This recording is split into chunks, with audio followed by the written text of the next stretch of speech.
Hi all, my name is Haley Comet and welcome to my cosmic corner of the internet where we discuss all things astrology, and today all things Leo Descendant, what you as an Aquarius rising are looking for in love, partnership, collaboration. Our astrological natal chart tells us a lot. Not only does it reveal our own strengths and weaknesses, it reveals what our perfect match would be in order to accommodate those aforementioned strengths and weaknesses. In order to dive deeper into who you should be looking for when it comes to your business partnerships, when it comes to your romantic partnerships, we look beyond the ascendant. We look to the descendant, the angle in astrology that governs what it is that you are looking for. I think of the four angles. So AC, that is you, that stands for ascendant, also known as rising. So to understand how it is that you see the world and how it is that the world sees you, you'll want to dive deeper into the Aquarius archetype. I have a whole video on that. IC is the home base of the chart. It represents roots and foundations. DC represents relationships, partnerships, because it's opposite the angle of you, right? So what it is that you are looking for, qualities of yourself that you don't identify within yourself. So you look for others in order to balance you out in connection. We're always looking for that balanced expression, right? And just to wrap it up with the angles, at the top of the chart is midheaven, which is career, public persona. And it's easy to remember when you just think of opposites. We have AC, DC, self, other, opposite. We have IC, home, midheaven, MC, career. Opposites, right? So we're always looking for balance. So to understand what sort of person that you should be looking for, as well as the shadow side of the people that you tend to attract, we'll explore both of those dichotomies, because your descendant will tell you what it is that you are looking for, but it also represents what it is that you can attract, for better and for worse. So we'll break down the lighter parts of your Leo descendant and the shadow sides of it. But before I continue, if you gain any clarity from this video, any insights, I would deeply appreciate any sort of engagement that you can give. It just really helps me here on YouTube to continue to create cosmic content. And without further ado, let's take it into Leo Descendant, the light side.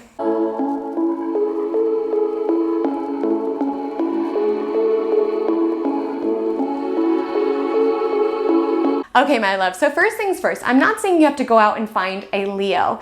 Does it sometimes work out that way? Absolutely, it does. Because if they're a Leo, they'll most likely have some placements falling in your 7th house, which is aligned as it relates to partnerships. However, it is not a requirement. And I'll get into how to find where specifically you should look for your ideal match. But let's break down what is the highest vibration of your Leo descendant-like lover. Again, does not need to be a Leo, just someone who embodies these themes is what it is that you're looking for. We need to understand what it is that you are. You as an Aquarius rising see the world very, very intellectually. You see it very, very authentically. You have your own unique style. You very much think in terms of humanitarian causes and trends and society. What you're really looking for in a partnership is someone who brings you into the present moment, who brings you back to that life force energy. So the first thing that you're looking for within a partnership is someone who is fun. Leo is the children of the zodiac, truly. They are the spark of life, the spark of fun. And so you want to be in a partnership where you guys have fun together. You guys maybe create art together, consume art together. Someone who is just sort of playful and really has this lust for life, because for you as an Aquarius rising, you can view things so intellectually and sometimes so detached that you forget to play. You forget to just enjoy the moment. And your ideal partnership is someone who brings you into the moment and is like, hey, let's create, let's play, let's have some fun. Why so serious, right? And you're so serious probably because you're thinking about the problems that plague humanity, but it's helpful for you, whether it's a romantic partnership or business partnership, to have someone who brings you into the present moment and is like, hey, let's have some fun. We only have this many years on planet Earth. Let's enjoy a few of them while you're on your journey to save the world and do all your amazing Aquarius rising things. The second thing that you are looking for someone who feels comfortable shining. You as an Aquarius rising, you love your friendships, you love feeling connected to something bigger, you might love the internet, you are someone who is sort of connected to these big picture concepts. You don't always necessarily feel comfortable with eyes on you or being someone who is deeply visible, and you might be drawn to people who are sort of the star of the show, people who do have natural leadership ability.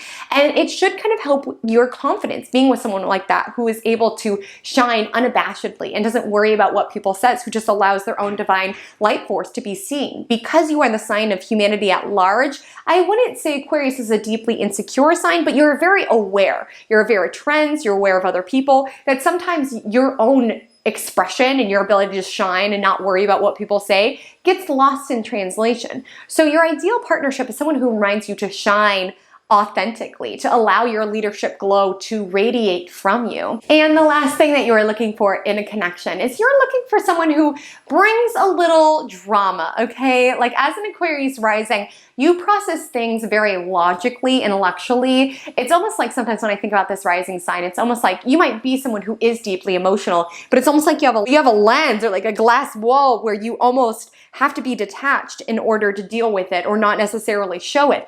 And you are drawn to individuals who are maybe emotional or just fiery or impulsive or intense or dramatic, who bring that sort of rawness to living, right? Because a lot of times, because you are someone who is so logical and reserved and aware of other people, that might not necessarily always come naturally to you to just have that spark, right? Just have that spark of emotion, of passion, to lead with heart. And you're drawn to people who are very generous and heart-centered. Leo is ruled by the sun. The sun cannot help but to shine. It's just who it is. It gives us all warmth. Leo energy is very generous. You are attracted to partners who are passionate, and you live a lot of times from your mind, and you are attracted to partners who live from their heart, because that's why we look towards our descendant, because we're looking for balance. You support your partners in a way around considering global impact, societal impact, considering all of these bigger level things. They bring you into the present moment. They give you gifts. They live from their heart. They are passionate. They are dramatic. They make little things a big deal when you make, the big things a big deal. They bring you back to the present moment, bring you back to celebration, creativity, as well as these are individuals who do tend to live from their heart. They tend to be very, very loyal, very generous. They tend to be people who show their affection to you in very bold, dramatic ways, which again brings you back into balance because you can have a more detached expression at times. So your descendant is a fire sign. So you're looking for this energy of fire to balance out your energy of air as an Aquarius rising. Air is mind, it's communication. Fire is just essence, it's unapologetic expression. This fire is not asking me, hey, am I too warm? Is this too much? Less flame? It just burns. It cannot help but be the person that it is. So that is a helpful energy for you to have in your world to get you out of your head, right? To get you into your expression and get you out of your head. The lovers that you are drawn to are very warming, generous, kind-hearted souls. Now, to find out more around where you particularly should look for your partner or the energy that you are particularly drawn to, I want you to find the sun in your birth chart. And I want you to consider both the sign of the sun as well as the house placement of the sun, as well as any aspects that it makes, because this could describe what you particularly are looking for in a connection. In some traditions, it's even considered that that can designate where it is that you encounter this person. Let's give an example. Let's say you are an Aquarius rising with a Leo descendant. We find your sun sign and your sun is in Aries, let's say. You might be drawn to all the Leo qualities, so a leader, creative, generous, heart-centered, passionate, but it has an Aries energy to it. Someone who is passionate about starting new things, someone who's passionate about being entrepreneurial. And within the third house, someone who is passionate about initiating new ideas, sparking new ideas. You could even meet that person at school or at a class of some sort or in your neighborhood, third house themes, right? Or let's say you're an Aquarius rising and your sun is in Virgo in the 8th house. This would have a different expression. This will be someone who is heart-centered, who does have a strong presence to them, but maybe with your sun, your descendant ruler being a Virgo sun, it comes through in a more service-oriented, humble way. Within an 8th house, they could work with other people's money. They could be someone who's a deep soul diver and expresses their passions in that way, so on and so forth. You want to look to the sun placement within your chart to understand what is it that I am looking for in my ideal.